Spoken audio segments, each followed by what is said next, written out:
अस्सलामुअलैकुम। SMTV global के साथ मैं हूं आमना अनफाल। सबसे पहले न्यूज़ हेडलाइंस।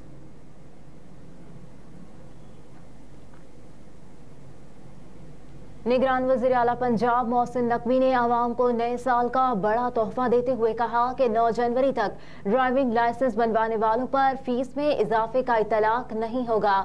वज़ीर आला पंजाब मोहसिन नकवी ने अपग्रेडेशन के बाद सूबे के 36 थानों का वर्चुअल इफ्तिताह कर दिया, जबकि थाना गुलशन इकबाल की इमारत का भी बाज़ाब्ता इफ्तिताह किया। इस मौके पर वज़ीर आला पंजाब मोहसिन नकवी ने आवाम को नए साल के आगाज पर बड़ी खुशखबरी देते हुए कहा कि 9 जनवरी तक ड्राइविंग लाइसेंस बनवाने वालों पर फीस में इजाफे का इतलाक नहीं होगा और 9 जनवरी तक शहरी पुरानी फीस अदा करके लाइसेंस बनवा सकते हैं। वज़ीर आला मोहसिन नकवी ने थाना गुलशन इकबाल की इमारत और मुख्तलिफ शोबों का मुआयना किया, फ्रंट डेस्क का जायजा लिया और waiting room, SHO room, IT room और मीटिंग रूम का भी मुआयना किया।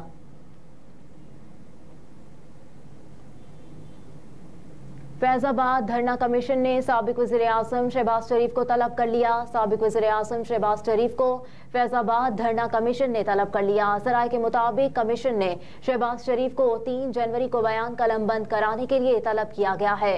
शहबाज शरीफ को साबिक वज़ीर आला पंजाब की हैसियत से कमीशन में तलब किया गया। इस सिलसिले में कमीशन ने फैजाबाद धरने से मुतालिक शहबाज शरीफ के लिए सवालनामा भी तैयार कर लिया।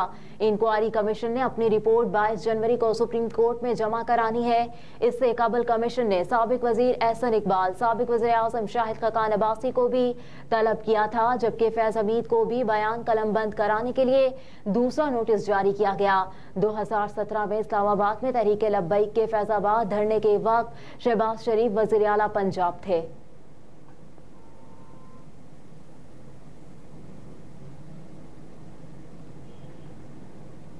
आम इंतखाबात इलेक्शन कमीशन का चेयरमैन पैमरा से मुतालबा। इलेक्शन कमीशन ने आइंदा आम इंतखाबात के लिए चेयरमैन पैमरा को मरासला इरसाल कर दिया, जिसमें कहा गया है कि इलेक्शन के ज़ाब्ता इखलाक की खिलाफ वर्जी करने वाले मीडिया के खिलाफ सख्त एक्शन लिया जाएगा।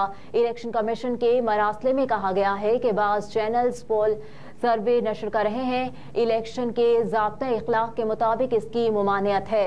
इलेक्शन के ज़ाब्ता इखलाक के मुताबिक प्रिंट और इलेक्ट्रॉनिक मीडिया को पोलिंग स्टेशन और हलकों से सर्वे और पोल कराने से रोका गया है। ये सरगर्मियां वोटर पर असरअंदाज होती हैं और इलेक्शन अमल में खलल डालती हैं। मरासले में कहा गया कि पैमरा ऐसे चैनल्स के खिलाफ फौरी एक्शन लेकर जल्द अज जल्द रिपोर्ट जमा कराए।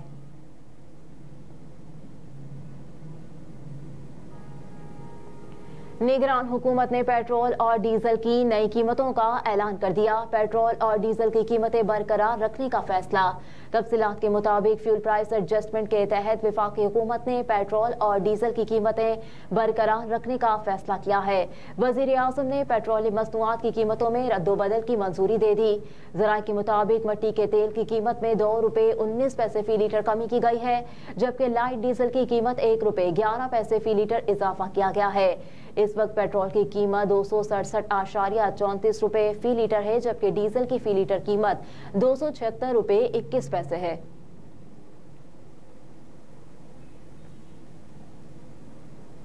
साल नौ के आगाज पर IMF की जानिब से पाकिस्तान के लिए अच्छी खबर। IMF एग्जीक्यूटिव बोर्ड 11 जनवरी को पाकिस्तान को $70 करोड़ की किस्त की मंजूरी देगा।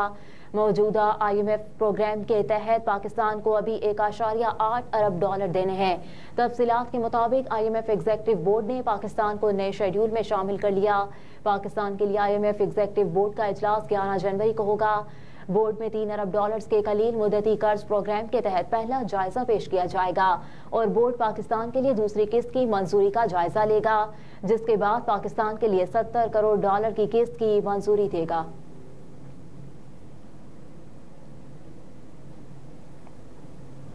तहरीक इंसाफ को बल्ले का इंतखाबी निशान देने का मामला। इलेक्शन कमीशन की नजरसानी अपील समाअत के लिए मुकर्रर।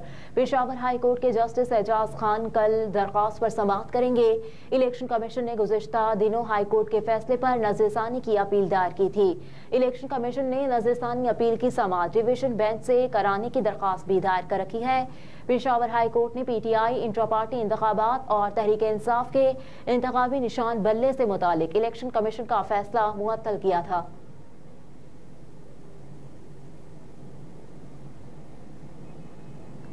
इलेक्शन ट्रिब्यूनल का तहरीक इंसाफ के फिरदौस शमीम नकवी की अपील सुनने से इनकार। फिरदौस शमीम नकवी ने कागजात नामजद की मुस्तरद होने के खिलाफ सिंध हाई कोर्ट में अपील दायर की है। फिरदौस शमीम नकवी की अपील अब जस्टिस कादिम हुसैन तनवीर पर मुश्तमिल बेंच करेगा। वाज़ेह रहे कि तहरीके इंसाफ रहनुमा फिरदौस शमीम नकवी के कागजात नामजदगी NA 236 से मुस्तरद हुए थे। दूसरी जानिब जस्टिस कादिम हुसैन तनवीर पर मुश्तमिल इलेक्शन ट्रिब्यूनल ने PS 86 के उम्मीदवार मजहर जुनेजो की अपील पर इलेक्शन कमीशन और रिटर्निंग अफसर को नोटिस जारी कर दिया। आज़ाद उम्मीदवार मजहर जुनेजो के कागजात नामजदगी ताइदद कलंदा के दूसरे हल्के छोड़ने के बायस मुस्तरद हुए थे।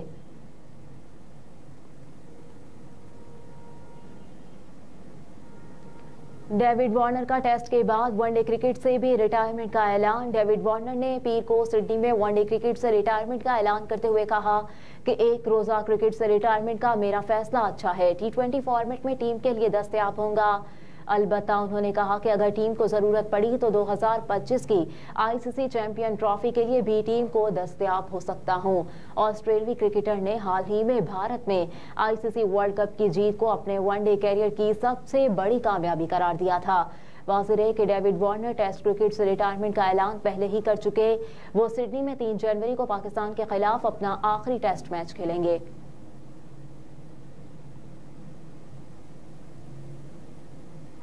नए साल के पहले रोज भी गजा पर इसराइली हमले, मजीद 100 फलस्तीनी शहीद। गैर मुल्की खबरसां इदारे के मुताबिक गजा के इलाके जैतून में इसराइली तैयारे रात भर आम शहरियों को निशाना बनाते रहे। मगाजी कैंप में रिहायशी इमारतों को ड्रोन से निशाना बनाया गया। नसीरत कैंप में भी घरों पर बमबारी में 35 अफराद शहीद हुए।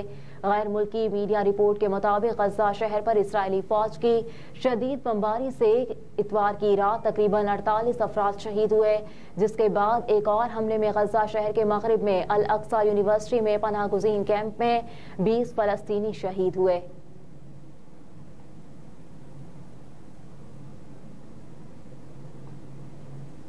और भारतीय फौज फिजाई हादसात में सबसे आगे, 534 तैयारी तबाह, जिनमें 152 भारतीय पायलट हलाक हुए। गुज़िश्ता 5 सालों के दौरान 45 फजाई हादसात रौनुमा हुए, जिनमें 42 भारतीय फौजी हलाक हुए। ज्यादातर हादसात पायलट की गफलत और गैर मयारी मशीनरी के बायस पेश आए। 2012 में भारतीय वज़ीर दिफा ने पार्लियामेंट को बताया कि बेड़े के नस्ब से जायद जहाजों को भारत हादसात में खो चुका है।